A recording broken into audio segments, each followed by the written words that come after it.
In this video, I'm going to tell you about the review flag in Oracle Watchlist Screening, how it works, and some of the options around how it can be configured and so on.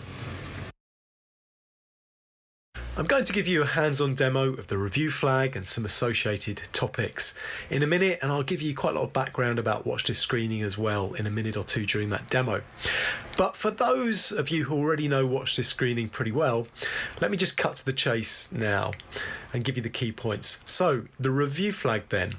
The review flag is set when some of the key data in an alert changes. And it's telling you that you need to scrutinize that alert again. So you made a decision about that alert based upon the data in it. Some of that key data has changed and therefore you need to revisit your decision. Maybe it was a false positive before this alert.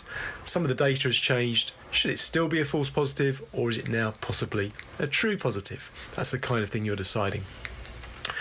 Now let's deal with one common misconception.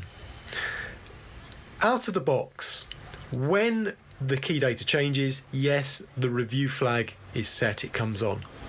But the alert does not automatically reopen.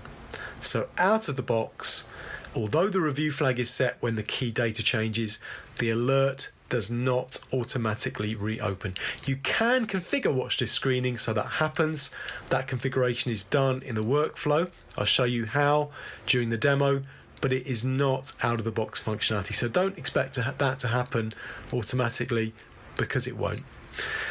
Now, what is good practice is to keep track of your alerts which have the review flag set by creating a filter or a report. And I'll show you again how to do that during the demo. Let's talk about the flag key. This is closely related to the review flag. So the flag key is made up of a set of attributes from your customer data and from the watchlist data. So for individuals, that would typically include attributes or fields, if you like the individual's name, their date of birth, the address data. For an entity, it would be the name and perhaps the city. Those would be typical flag key attributes. Now, when you install watchlist screening, you get a pre-configured flag key for both your customer data and the various watch lists. You can change which attributes make up the flag key if you want to. You can configure that. Again, I'll show you how later. You shouldn't do it in a cavalier way. You need to think carefully about what attributes should go in the flag key, but it is possible to change it. So why am I telling you about the flag key? Well, it's because if any of the values in any of the flag key attributes changes, that's when the review flag is set. Now, let me just stress, that could be a value that's changed in a customer data field that's part of your flag key, or it could be a value that's changed in a watch list record field that's part of your flag key. Doesn't matter. If any value changes of an attribute that's part of the flag key on either the customer side or the watchlist side, that's when the review flag comes on. It could be something like an amended date of birth, for example. Now, I want to just tell you about one specific circumstance in which the flag key will change and therefore the review flag will come on. And that's if an alias is added to the watchlist record or watchlist records, and that alias matches with your customer record and therefore affects the alert. So if you know about watchlist records, you know that the people and sometimes the entities on watch lists can have multiple aliases, multiple different names they're known by. Now, if a new alias is added to the watch list, that affects the name field on the watch list side, and if that alias obviously matches your customer and there's an existing alert around it, effectively what that does is it changes the flag key on the alert because the name has changed and the review flag comes on. So that's a specific circumstance in which the review flag will be set. And it can also happen that the review flag is set because an alias is removed from the watch list as well. That's less common, but it can happen. And again, the review flag is set because the flag key changes because the name field has changed on the watch list side. So that's a specific example of when the review flag comes on. It's one that it's well worth being aware of. Okay, so what I'm going to do next is give you a demo then of the review flag, the flag key, and various other topics around this.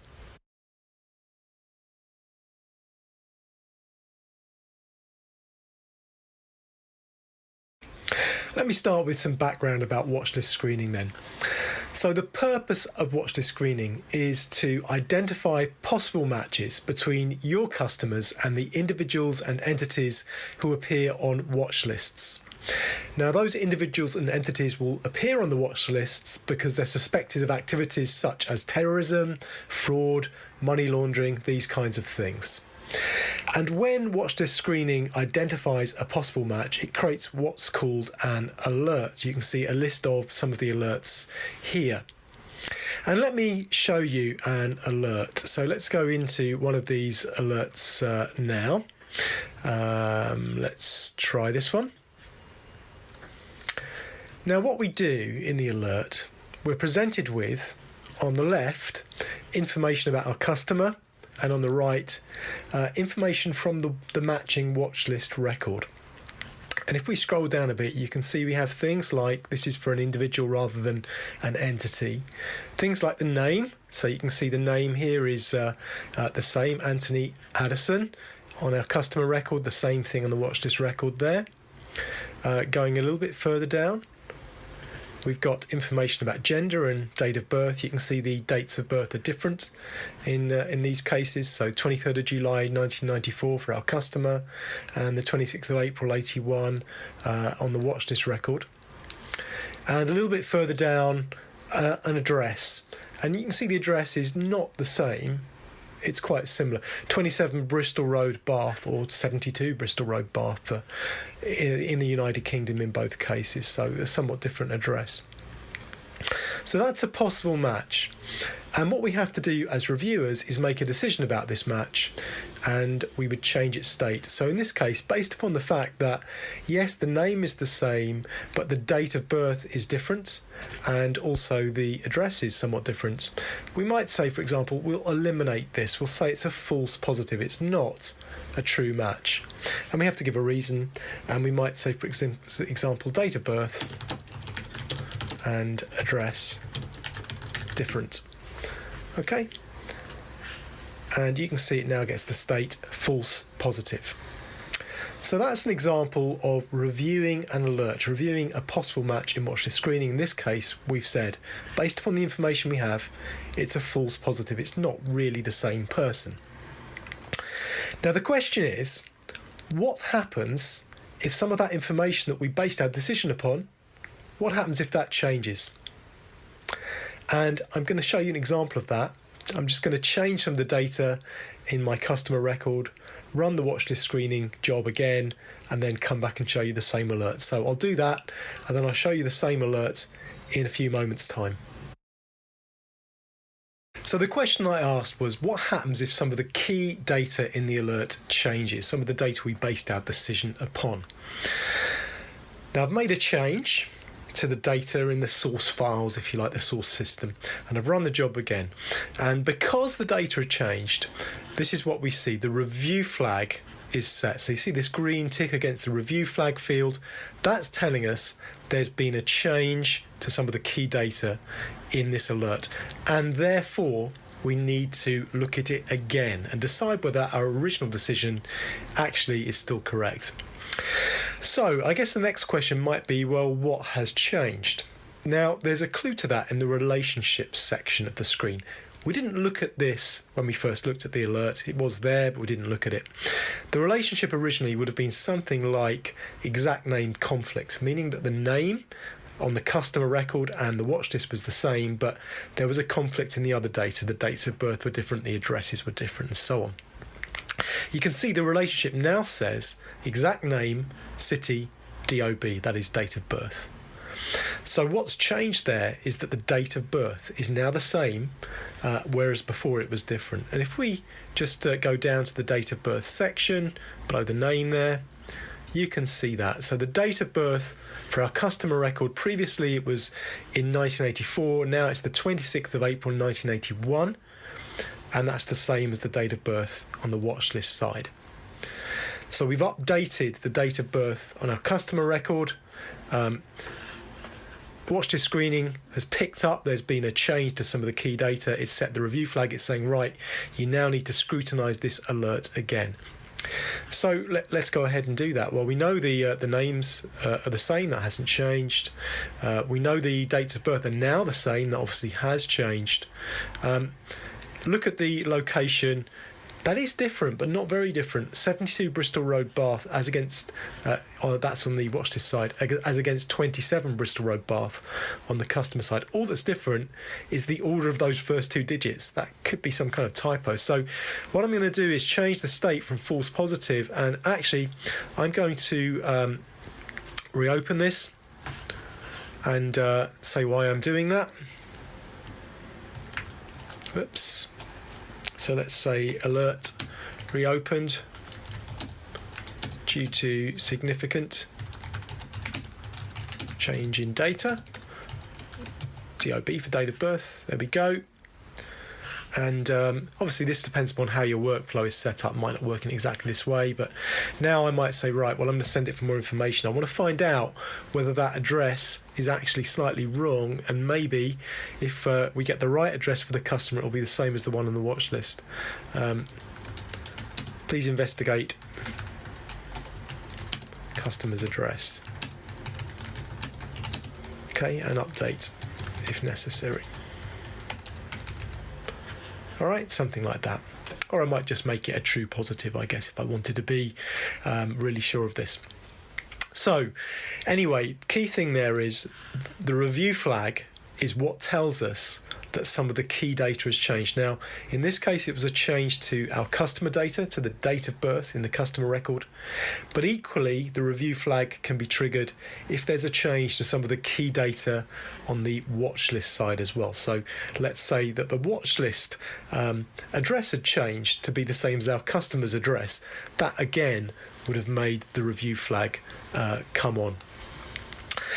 Now, let's just ask what doesn't happen. Well, what didn't happen is the alert did not reopen. Okay? The alert was not reopened. That is not part of the out-of-the-box functionality of watchlist screening. So the review flag comes on, you saw that, but the alert did not reopen itself. It actually stayed in the same state, false positive. Okay? We had to manually reopen it. Now you can configure your workflow, your alert workflow in watchlist screening so that the alert does reopen automatically when the review flag comes on. And we'll look at how you do that a little bit later on, but it is not out of the box functionality. It needs to be configured. Okay, so the next thing we're going to do is we're going to have a look at a little bit more about how the review flag gets triggered and how the mechanism behind the review flag works. Now, the review flag is based upon something called the flag key. Now let me show you how the flag key is arrived at. So we're going to get a little bit technical now. We're going to go into the Director UI and we're going to go into the Watchlist Screening project. I'm going to take you into one of the processes. So this is the under the hood kind of stuff that we're looking at here. We'll go into this process. Now, what watchlist screening does, as I mentioned, is it presents you with a number of possible matches between your customers and the entities or individuals on the watch lists. And to do that, it basically does some matching.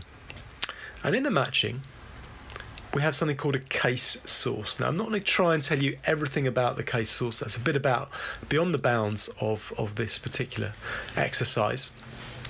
Anyway, though, within the case source, we have, I'm just going to find it for you now, we have something called the flag key. And you can see the flag key here. And the flag key is made up of a number of fields, or attributes in other words, from the data. So we have things like full name, given name, family name, date of birth, some of the address information here. Now, if anything within the flag key changes, that's when the review flag is set. Okay, so this is the flag key. Now this is, if you like, pre-configured in Oracle Watchlist Screening. When you install Oracle Watchlist Screening, you get this pre-configured flag key. But you can change it. Okay, so you can change what's in the flag key. You can take things out. So I've just removed date of birth there. Probably not a good idea, but you can put things in as well. So you can change the makeup of the flag key if you wanted, and that will change. That will affect when that review flag comes up in Watchlist Screening. So when any of the elements of the flag key change, the review flag is displayed, is checked in Watchlist Screening. You can configure what's in the flag key. Now the flag key is made up of, as I said, attributes from each of your data streams coming into Watchlist Screening. So what I was doing just there is I was looking at the customer individuals data stream, but also we've got the data streams for entities and for each of the watch lists that you're dealing with. So, you know, for example, there's one of them, and each one of those can contribute to the flag key as well. Generally, you'd set the same attributes in the watch list as in your customer data. Okay, so that's how the flag key is derived. So by changing the attributes, you change when that review flag will be set. Okay, let's go to one of the other really important topics. I said that out of the box, what happens when one of those key attributes in the flag key changes is that we get this review flag set in the UI. When we run the Watchlist Screening job, if it picks up there's a change to an element of the flag key, we get this review flag set. But that's it. We don't see this alert being reopened. Now, let's think a bit more about that. I'm going to go into case management administration, into the workflow, and into the Sentry alert workflow. Now, why is that review flag set? Answer: because we have a reception rule that sets it. And what this reception rule is saying is, if the flag key is changed, that's this little bit of JavaScript here, then set the review flag. Okay, set the review flag to true, and in the UI, what we see when that's true is this little tick. Okay. Now, if we want to, as well as setting that review flag, we could transition the state of the alert as well. So let's just create a transition here in the reception rules, and I'm going to transition to reopened. I call this transition to reopened.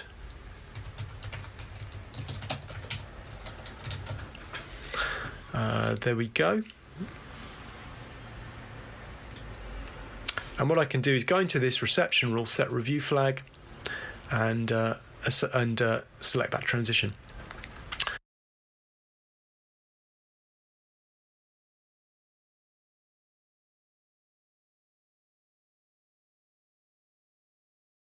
And if I hit OK and then I save my workflow, what that means is now when there's a change to the flag key, so one of those key attributes changes, not only is the review flag set, but also the state of the alert will be changed to reopened. So this alert will be reopened if some of the key data changes. Okay, just save that. So that will mean that we reopen the alert if the key data changes. That's great.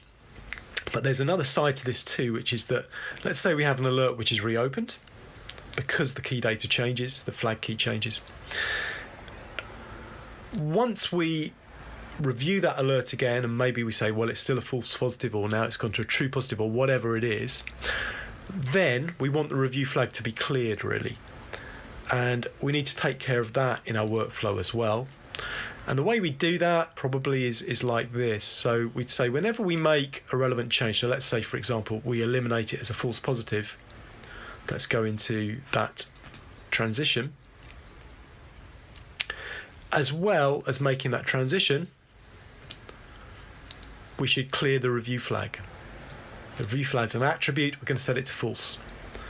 So whenever there's a transition to change the state of an alert from open, or actually really from reopened is what we're interested in, then we should transition. We should also clear the review flag.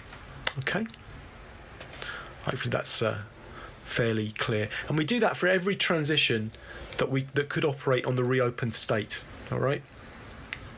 We clear the review flag,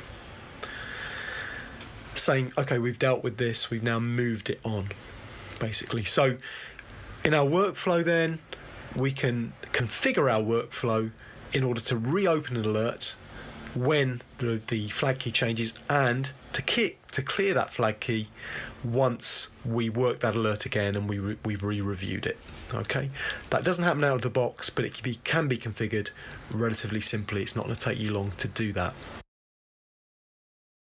Whether or not you decide to configure your workflow to reopen alerts when the review flag is set, it's good practice to report on alerts where the review flag is set. So let me show you how to set up one of those reports. You can go to the filter, select alerts and your case source, which is going to be Sentry, and then you can, in the attributes list here, I'll just make this slightly bigger, click the plus, pick up the review flag attribute, and make sure this checkbox is selected. So in other words, we're saying show us when the review flag is selected. If I just hit play now, I'll get a filter, and that will show me, in fact, there's just a single alert where the review flag is selected. If I want to, I can go to the reporting section and actually make a report out of that.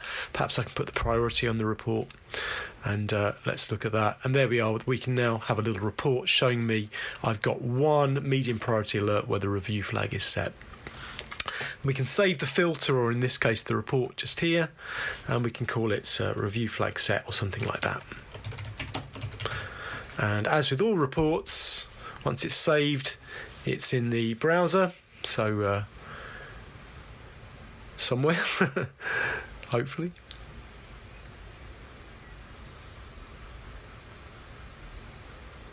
Oh, there it is. And if you want to, if you've got the right privileges, you can move that to the global filters, so that every user of your watchlist screening instance has access to it. So that's good practice to have a report showing you the alerts where the review flag is set. Even if you're reopening those alerts in your workflow, it's still good practice to do this, because there may be other reasons why you reopen alerts as well. So do have a review flag report. Let's think a little bit more about the flag key then. You can see the flag key here for customer individuals. So out of the box, the flag key consists of the full name, the given name, the family name, date of birth, year of birth, city, and also country codes. Now what happens is that those values are somewhat normalized, and then they are hashed together and put into a hashed value. And if that hashed value changes, that's when the review flag is triggered. Now, the fact they're normalized means that, for example, let's say you just change the case of the family name in your source data, in your source system. Well, because that case is normalized, that wouldn't lead to a change in the hashed value, therefore it wouldn't lead to the review flag being triggered. Nevertheless, the flag key can be quite sensitive. So let's think of an example. Let's say that you actually added something to the family name, maybe you added a suffix to the family name. That would lead to a different hash value, and therefore it would lead to the review flag being triggered. And if you added another attribute yourself, let's say it was address 1, street address, and then subsequently the value in that attribute changed. So maybe you go through a cleansing exercise and you standardize your addresses, or perhaps your customer actually moves address. Well, again, that would mean that the hashed value in the flag key changed, and therefore the review flag would be triggered. So the flag key can be quite sensitive. One of the other things you need to bear in mind about the review flag and the flag key is obviously if you make a change to the flag key, that will affect when the review flag is put on, and if you've configured your workflow to reopen alerts, it will also affect how many reopened alerts you have. So two things there. First of all, obviously it will affect the amount of reviewing you have to do. If you put more attributes into the flag key, quite likely it's going to be triggered more often, you'll have more reviewing. If you cut down the attributes in the flag key, the opposite effect happens. It'll be triggered less often, probably, depending on what those attributes are. There's less reviewing to do. But also, there's clearly an impact upon risk, okay, on your risk profile, if you like. Okay? If you like, the greater number of attributes you have in the flag key, the less likely that it is that you'll miss a change in data. Okay? And that will affect your risk. So obviously, if you're less likely to miss a change in the data, it's less likely that you'll miss the fact that perhaps something that was a false positive should now be a true positive. So there's a risk decision there for you in terms of how many attributes do you have in the flag key, but also which attributes do you have in the flag key. Okay, you can make it more sensitive if you want to. Your risk decreases, but obviously the amount of reviewing you have to do potentially increases. So that's a risk decision that you need to make. What should go in the flag key? If we look inside a watchlist record, we quite frequently see that it's made up, in fact, of a set of records. And the reason for that is that individuals, and sometimes entities, can often go by multiple different names. They can have different name aliases. They're known by different names. And we'll get one record for each different name they're known by. And there's an example of that here. This example is from a private watch list, but you could see exactly the same thing on governmental watch lists or commercially available watch lists and so on. Now in this case, our watch list record is in fact made up of two records, R2, record 2, and R3, record 3. R1, by the way, is the customer record. And let's just take a look at them. They both have the same list record ID. In other words, they're part of the same watch list record. But if we go down and we look at the name fields, there you can see what's going on. So record 2, in that record we see Anthony Addison is the name.